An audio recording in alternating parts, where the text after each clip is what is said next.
اللہ تعالیٰ اس رات کی رحمتیں برکتیں ہمیں نصیب فرمائے۔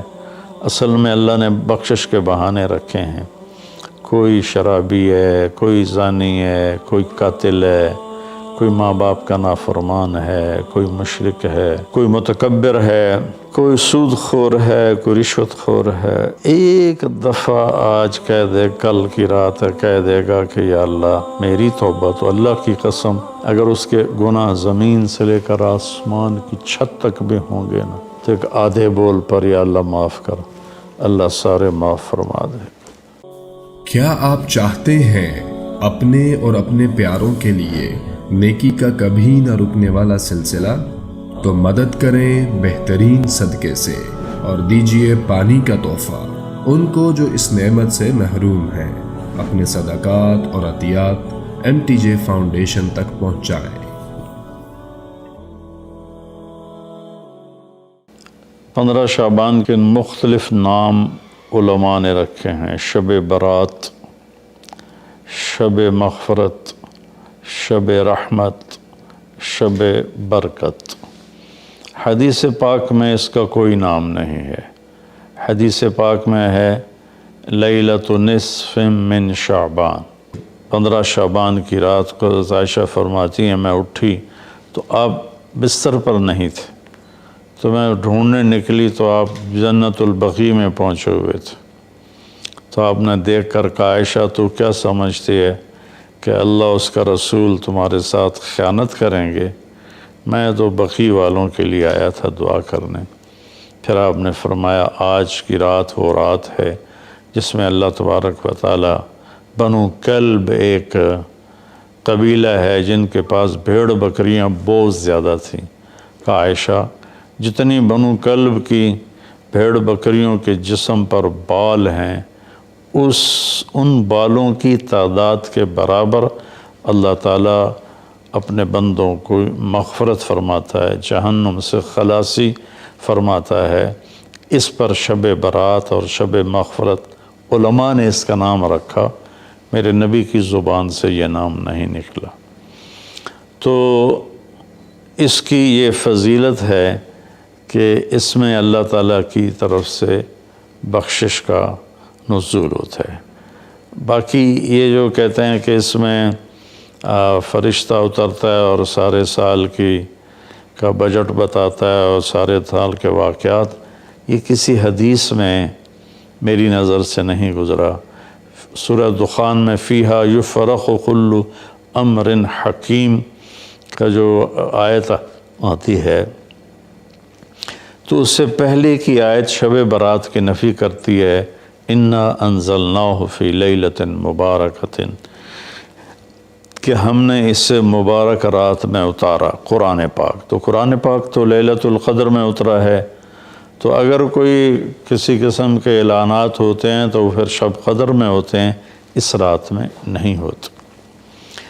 دوسرا یہ ہے کہ اس کے روزے اور بندگی کے بارے میں، شب قدر کی اللہ کے واسطے میری بات دھیان سے سنو، اللہ کی قسم کوئی خاص عبادت میرے نبی نے نہیں بتائی، لیلۃ القدر کی کوئی خاص عبادت میرے نبی نے نہیں فرمائی۔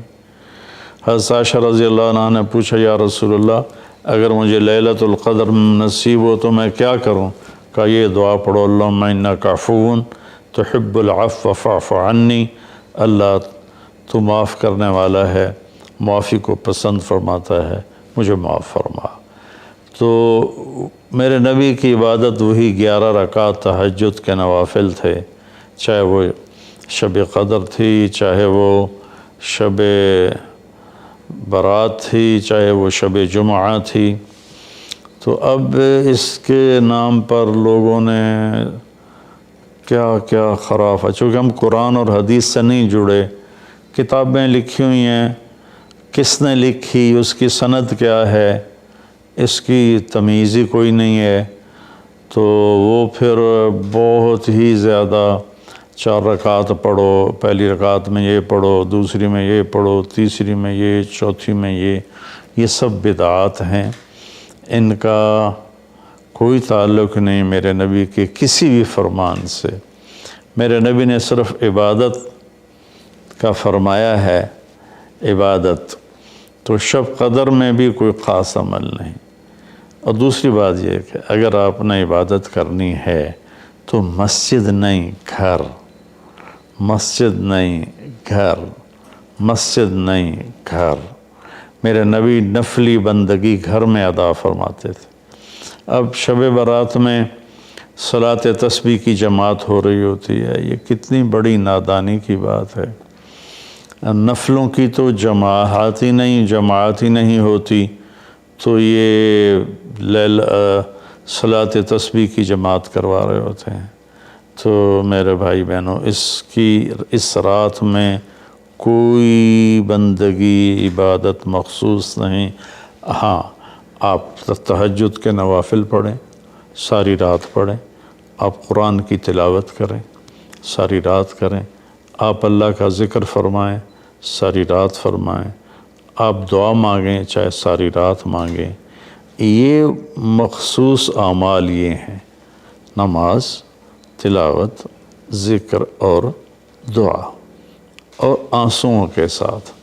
اپنی کھیتی کو پانی نہ لگے تو سوکھ جاتی ہے، ایسے ہی دل میں بھی ایک کھیتی آباد ہے ایمان کی، اسے آنسوؤں کے چند قطرے ہی سمندر کی طرح سیراب کر دیتے ہیں۔ تو آنسوؤں کے ساتھ نہ ہو تو کم از کم رونے والی کیفیت ہو۔ تو یہ تو اتنا سا شب برات ہے۔ روزے کے بارے میں جو ابن ماجہ کی روایت ہے، قوموا لیلہا وصوموا شہرہا، یہ روایت بہت شدید ضعیف ہے، اور علامہ البانی رحمۃ اللہ علیہ نے اس کو موضوع قرار دیا ہے۔ تو اس میں روزہ اس نیت سے رکھنا کہ میرے نبی کی سنت ہے، یہ غلط ہے، اس طرح یہ بدعت بن جائے گا۔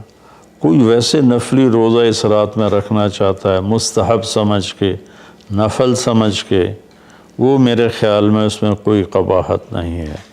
لیکن سنت سمجھ کے اگر وہ رکھنا چاہتا ہے تو یہ بات صحیح نہیں ہے، چونکہ روزے والی روایت بالکل قابل اعتبار، قابل حجت نہیں ہے۔ اس میں تمام محدثین کا اتفاق ہے کہ یہ روایت شدید ضعیف ہے، اور شدید ضعیف سے استدلال نہیں ہوتا، اس کو حجت نہیں بنایا جاتا۔ کمزور اس کا ضعف اتنا شدید نہ ہو اور کئی حدیثیں جمع ہو جائیں تو پھر اس میں ایک طاقت آ جاتی ہے۔ تو اپنے آپ کو جوڑو اللہ کے قرآن کے ساتھ، اللہ کے نبی کی حدیث کے ساتھ۔ صحیح حدیث آپ کا ماخذ ہوگا تو آپ کو آسانی ہوگی کرنے میں۔ تو اصل میں عبادات میں اعتدال ہے۔ شاید ہی کوئی رات میرے نبی ساری رات جاگے ہوں، شاید، اور شاید ہی کبھی آپ نے مسلسل، اس میں تو میں پورے یقین سے کہہ سکتا ہوں کہ آپ نے زندگی میں ایک دفعہ بھی عشاء کے وضو سے فجر کی نماز نہیں ادا فرمائی۔ بعد میں ایک رہبانیت کا ٹچ آیا کہ بندگی میں بہت زیادہ زیادتی اور اپنے نفس کشی میں راہبوں جیسی تھوڑی تھوڑی جھلک۔ نبی کی زندگی پڑھو، آپ کو پتہ چلے گا زندگی ہے کیا۔ قرآن پڑھو، آپ کو پتہ چلے گا اللہ چاہتا کیا ہے۔ اللہ تعالیٰ اس رات کی رحمتیں برکتیں ہمیں نصیب فرمائے۔ اصل میں اللہ نے بخشش کے بہانے رکھے ہیں۔ کوئی شرابی ہے، کوئی زانی ہے، کوئی قاتل ہے، کوئی ماں باپ کا نافرمان ہے، کوئی مشرک ہے، کوئی متکبر ہے، کوئی سود خور ہے، کوئی رشوت خور ہے۔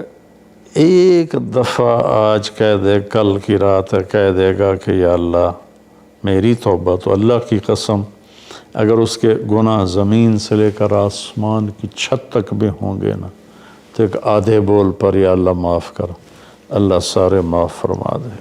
سبحان اللہ۔ آگے جملہ بڑا خوبصورت ہے، ولا بالے، اس میں تکبر ہے، ولا بالے، ہمیں کسی چیز کی کوئی پرواہ نہیں۔ تو کسی نافرمان کو حقیر نہ جانو، اور کبھی اپنی نیکی پہ تکبر نہ کرو۔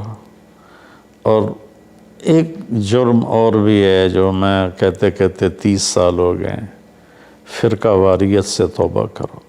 اپنے فرقے پہ جمے رہو، لیکن دوسروں سے نفرت، سلام بھی نہ کرنا، جنازہ بھی نہ پڑھنا، حرم شریف میں جا کر بھی نمازیں نہ پڑھنا۔ اچھا اللہ کے واسطے آج بہت اویئرنیس ہو چکی ہے، تو مہربانی کرو، امت بنو، محبت کرو، ایک دوسرے سے ملو جلو، ہم امت بن کے چلیں۔ اختلاف رائے کے فیصلے آخرت میں ہو جائیں گے۔